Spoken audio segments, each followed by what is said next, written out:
Halo semuanya, perkenalkan nama saya Camila Filomena, NIM 2019-73061. Saya adalah mahasiswa dari Universitas Patimura, Fakultas Teknik, Program Studi Teknik Sipil. Tahukah teman-teman, beberapa waktu lalu bencana alam terjadi di beberapa daerah di Indonesia dalam waktu yang berdekatan. Tentu menimbulkan pertanyaan di masyarakat tentang apa penyebab adanya bencana seperti gempa ataupun tsunami. Berbicara soal gempa ataupun tsunami, sebenarnya jika ditinjau dari geografisnya, kita bisa melihat banyak sebab dari gempa dan tsunami. Masing-masing kejadian bisa karena alasan yang berbeda-beda. Contohnya gempa bisa disebabkan oleh gunung berapi yang meletus, lempengan yang bergeser, dan lainnya. Selain itu, kejadian juga bisa terjadi di dua tempat, yaitu di daratan dan juga di dalam laut atau di dasar bumi. Contoh kasus yang saya ambil, salah satunya yang terjadi di Palu dan Donggala beberapa saat lalu. Selain tsunami yang merusak berbagai rumah warga, kita tentu tahu bahwa kota ini dilanda gempa dengan kekuatan cukup besar, yaitu 7,5 skala Richter, di mana kekuatan ini mampu menghancurkan suatu gedung dengan bangunan yang terbuat dari beton sekalipun. Setelah diperiksa, penyebab utamanya disebut sebagai likuifaksi. Tahukah teman-teman tentang likuifaksi?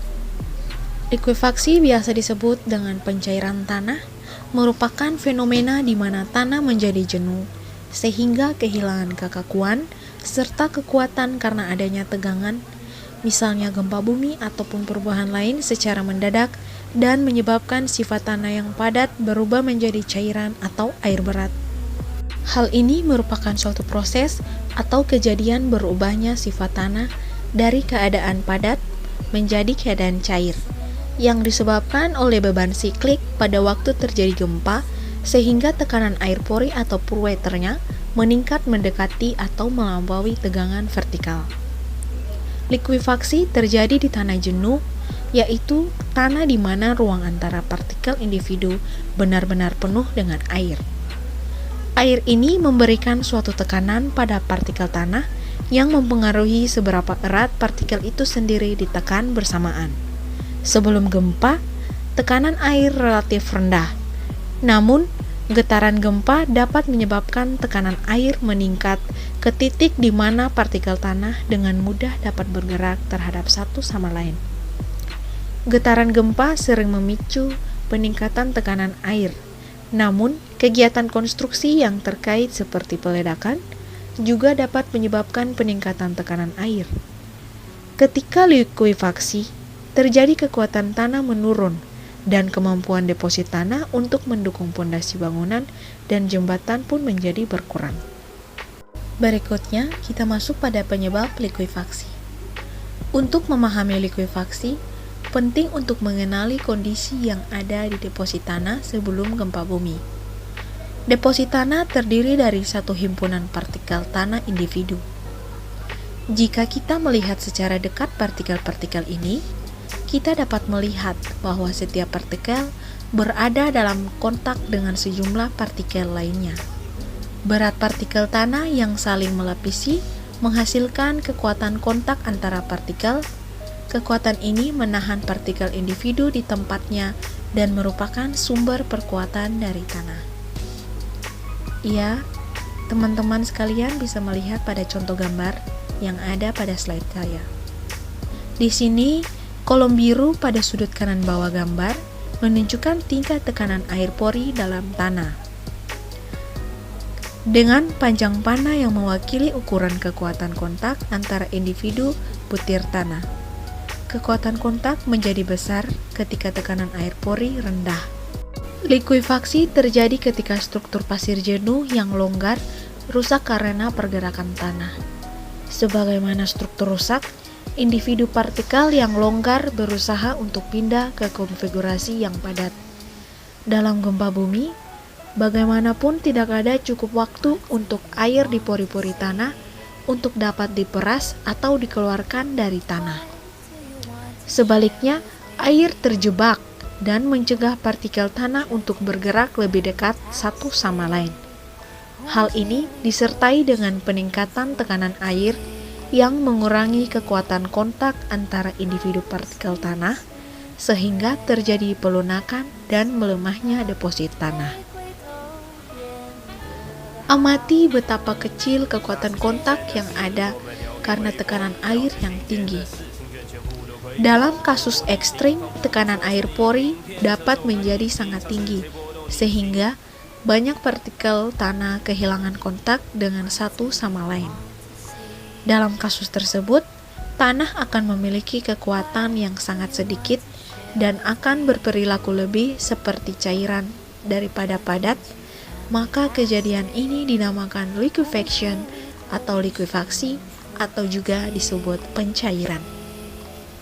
Tanah yang mengalami likuifaksi juga tekanannya lebih tinggi pada dinding penahan yang dapat menyebabkan struktur tersebut menjadi miring atau geser. Gerakan ini dapat menyebabkan penurunan tanah atau settlement dan kerusakan struktur pada permukaan tanah. Menurut salah satu mantan rektor Universitas Gadjah Mada menjelaskan bahwa likuifaksi terbagi menjadi dua jenis, yaitu semburan air yang ada dari dalam tanah keluar memancar layaknya air mancur dan merusak struktur tanah sekaligus. Dan berikut bisa juga kejadian lapisan pasir yang terbawa gempa sangat kuat sehingga air yang ada terperas dan mengalir membawa lapisan tanah. Kejadian ini juga sama halnya, sama-sama akan menghanyutkan tanah. Biasanya, fenomena ini terjadi untuk tanah yang dekat dengan laut atau pantai. Bisa juga terjadi gempa di area yang kaya akan air dan juga tanahnya berpasir. Maka, likuifaksi bisa terjadi begitu saja. Berikut, masuk ke dalam dampak yang akan terjadi jika sebuah area terkena pencairan tanah atau likuifaksi. Ada beberapa dampak yang akan dirasakan, diantaranya adalah tanah bergeser, khususnya rumah dan bangunan yang ada di atasnya akan roboh atau ikut bergeser.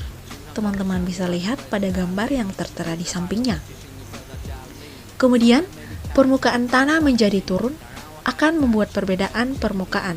Akhirnya, area tersebut akan seperti bukit, ada yang turun dan ada yang naik di permukaannya. Kemudian, material di atas tanah juga dapat hanyut semua. Teman-teman bisa lihat juga pada gambar yang tertera. Baik teman-teman, sekarang saya akan menunjukkan sebuah video yang menampilkan tentang bagaimana terjadinya likuifaksi dan apa dampak dari likuifaksi tersebut. Mari kita saksikan bersama. Jadi menyeramkan setelah terjadinya likuifaksi atau pergeseran lapisan tanah.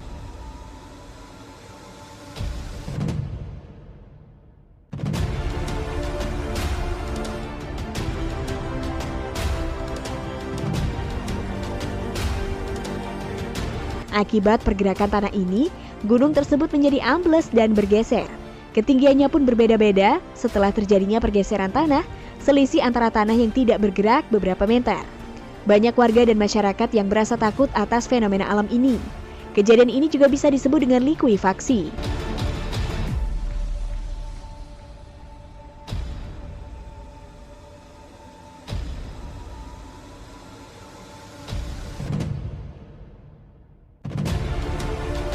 Likuifaksi selanjutnya terjadi di area pertambangan di daerah Kalimantan, Indonesia.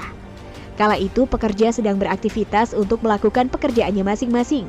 Namun beberapa pegawai merasakan pergerakan tanah pada salah satu sisi area pertambangan. Saat didekati, benar saja ada tanah yang bergerak dan bergerak terus hingga membuat salah satu gedung ikut bergerak semakin ambles. Wah, mengerikan sekali ya Toppers. Bagaimana menangani likuifaksi? Sebenarnya fenomena ini tidak bisa ditangani. BMKG sendiri hanya bisa memberi peringatan akan bahaya tsunami atau tidaknya setelah gempa ataupun likuifaksi. Kita bisa membenahi dan kembali menata area yang terkena pencairan tanah jika gempa sudah benar-benar selesai dan juga pergerakan tanah sudah tidak ada kembali. Meminimalisir efek kerusakan akibat likuifaksi adalah yang bisa kita lakukan. dengan memberikan tiang panjang sampai tanah keras atau disebut bedrock, meminimalisir korban dengan sistem dan desain gawat darurat bangunan yang baik, menanam pohon agar tanah tidak rentan bergerak atau longsor saat likuifaksi. Selain itu, kita harus menunggu tanah kembali solid jika ingin melakukan pembangunan di area bekas terkena likuifaksi. Namun hal ini akan memakan waktu tahunan agar tanah bisa kembali kuat dan menjadi solid lagi. Berbicara soal bahaya, semua bencana alam dan fenomena alam tentu sangat membahayakan, apalagi yang bersifat merusak dan terjadi secara besar-besaran layaknya likuifaksi yang terjadi di beberapa tempat.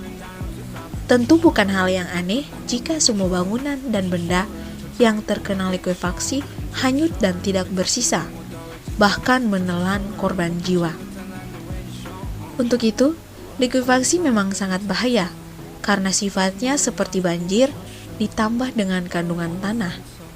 Jika ada yang terhanyut, maka akan sulit menyelamatkan diri karena bukan di air jernih atau air biasa, namun bersamaan dengan struktur tanah dan bangunan lainnya yang ikut hanyut dalam peristiwa tersebut.